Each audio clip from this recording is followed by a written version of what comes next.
I think I can probably speak for most people watching that when we walked into a third episode of Madoka Magica, we assumed a mommy situation. But I don't think many were expecting that after the credits we would see mommy alive and well, but rather a character would have a very cheerful scene, it would be all okay, and then it all wouldn't be okay. But what they did was a episode 3 twist, not only relating to mommy, but also not doing something gruesome, at least as of yet, and I have to say, that really impressed me. They could have just played to my nostalgia for the original anime, and just did something brutal with just Reina and Gae and just have something bad happen, and I probably would have ate it all up. I would have said it was great, even though it would have been the same thing that we already kind of predicted. I think most of us predicted an episode 3 death. But this was so much better. I think it really does flex that this isn't just some fan service that they're just prying on the nostalgia of the original anime or the game players, things like that. This is clearly a passion project. I mean,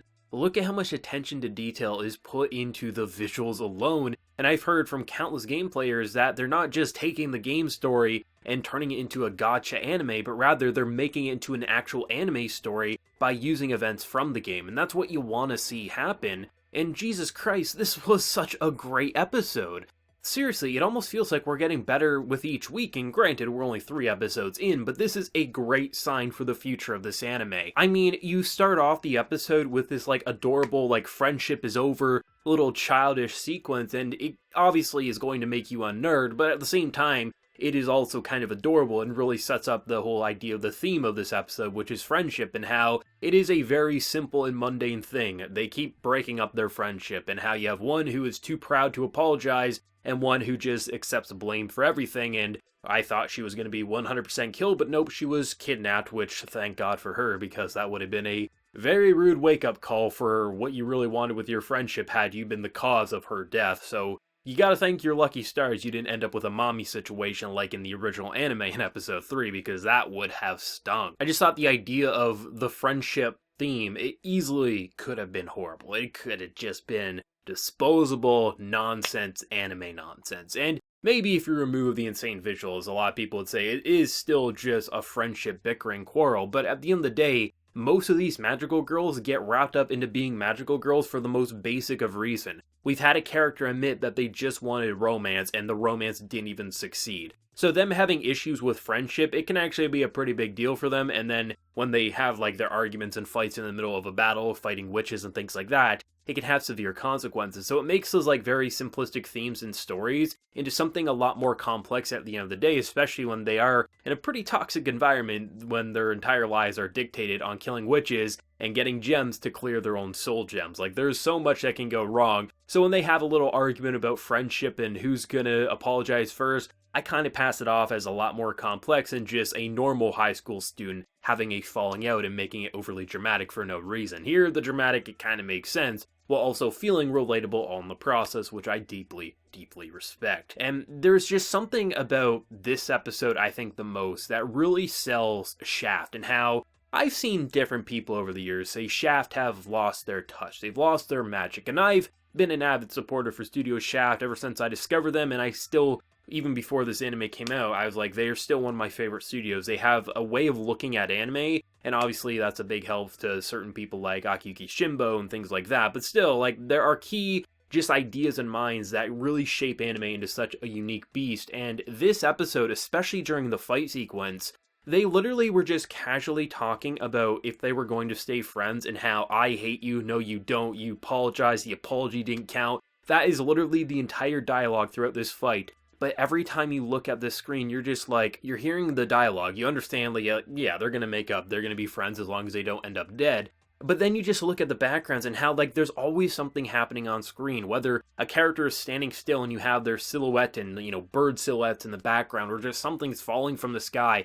The amount of things that just move around, it doesn't feel like it's just okay, someone opened up their arts and crafts drawer and they said, we're gonna use a button, we're gonna use this, a stapler, this and this and this, turn that into an anime scene. They don't just do that. There is a reason for things placed in the way they are, and it's supposed to invoke this sense in your mind that you're both confused and in awe all at the same time, so it makes you disturbed knowing that this series is sick and twisted, but also how so many magical girls get locked into this fantasy that everything's going to be a-okay, but you know it's never going to be. Like, you can look at the transformation scenes in this episode. We get a great amount of time dedicated to them. And of course, when you're watching an anime like this, you don't want to see the transformation scenes every single time. But like with the classic fashion of a magical girl anime, there are transformation scenes. And I love just seeing the different styles as they all match their personalities, watching them unfold. And it reminds you why we initially got sucked into this world, because we thought it was normal, you know? Just magical girls. We've seen this formula done before. Granted, you know, the aesthetic, the backgrounds, it definitely looked a lot more ominous than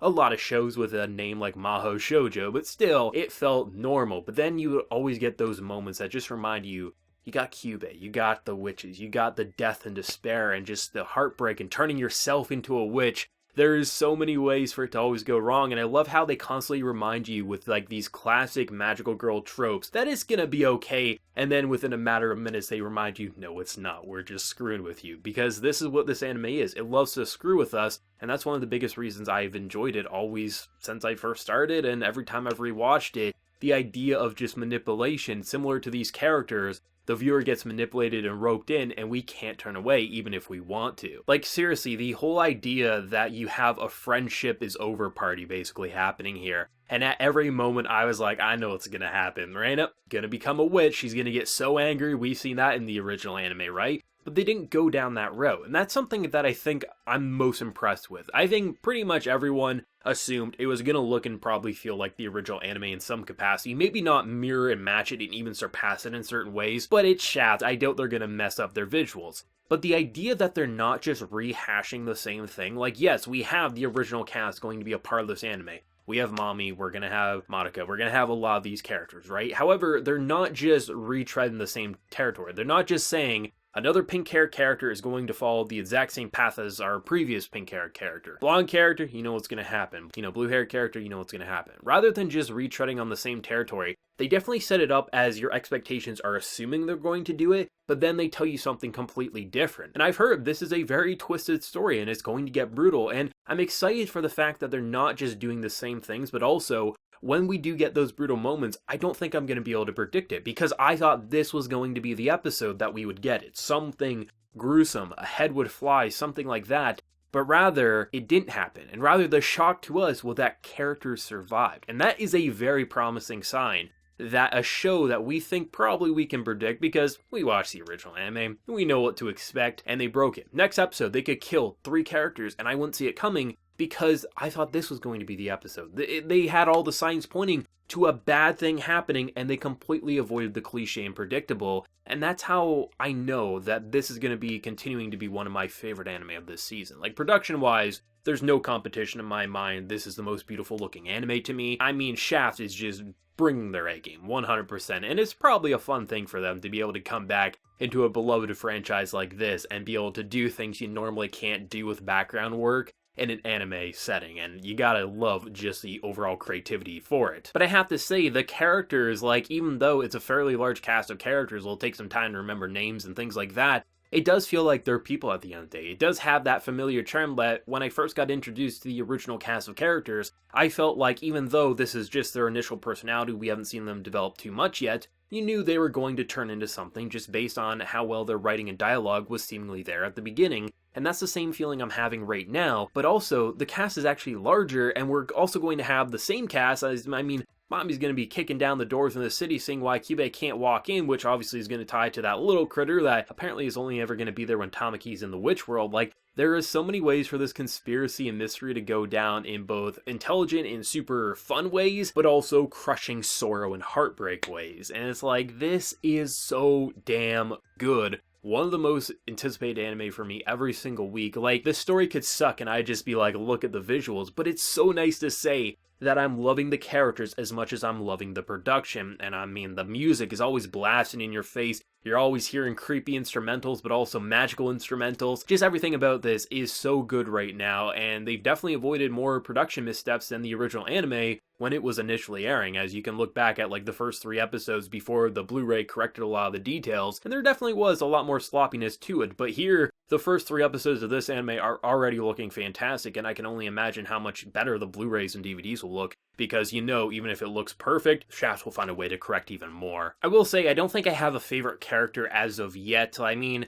obviously, we're going to have our old favorites pop up here and there, but I do appreciate the fact that I'm not just latching on to one character. Like, Tamaki is obviously the front and center for a lot of these moments, even when it's other people's friendship breakups. She's always there looking in, but still, I'm enjoying all the characters so much that I think I'd be okay with any character holding the spotlight right now, which is a good sign, because I remember when I first started watching the show, I'd be like, oh, Mommy's my favorite character, and then they'd kill her off, and I'd be like, God damn it, you just killed off my favorite character, and then I'd have to find a new favorite character, and then I'd be like, okay, yeah, but you're just gonna kill this one too. I like how I'm not really focusing in on one specific character, but rather the cast as a whole, because it makes it so anything can happen, and most likely it's going to grip me and intrigue me, and I'm not sure if that's how it was for people who play the game. I have no knowledge on the game whatsoever, and I know there's a lot of characters, but I'm sure there was a lot of fan favorites that, you know, you kind of latch onto your one character or whatever. But for me, like, with how they're handling the anime, it's an ensemble cast, 100%, and I like how even supporting characters get the chance to feel like main characters, which more anime need to do, because if you're going to have a large cast of characters, use them to their absolute potential, and this anime is doing a remarkable job at that. Great episode, definitely took me for a ride and then some. What did everyone think, either for fans of the game or anime originals like myself? Let me know your thoughts down in the comment section below, and if you enjoyed the video, be sure to drop a like, and remember to hit that subscribe button if you have been new around here. So until next time, everyone, please take care and have a good one.